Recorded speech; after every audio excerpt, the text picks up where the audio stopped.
Tracking steps with your iPhone. How do we do this? Your iPhone actually has built-in hardware and sensors that automatically track your steps and walking distance in the background. So you don't need an Apple Watch or any wearable device to track your steps. But you do want to make sure that the tracking is actually enabled. To do that, go to Settings, scroll down to Privacy and Security, and once you're there, scroll down to Motion and Fitness. Tap into there and just make sure fitness tracking is turned on. You'll also want to enable Health app access to that data, since that's how you'll be able to view your steps. Once that's enabled, that's it. Just carry your phone and it'll automatically track your steps in the background. Having the phone in your pocket is the most reliable way to track steps, but having it in a backpack, held in your hand, or using an armband works too.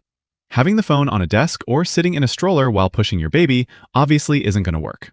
After you take some steps, you can find all that data in the Health app. Once you open it, you'll see some activity summarized.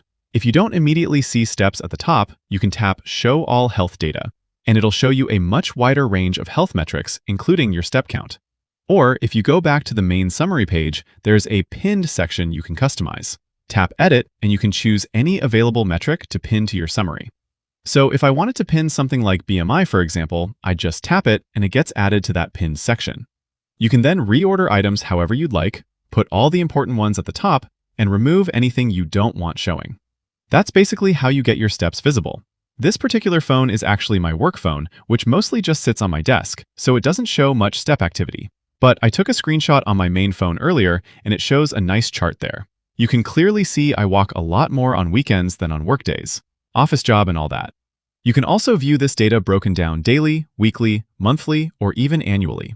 And that is how you track your steps on your iPhone. Click that like button if this video helped you, and subscribe for more. Thanks all.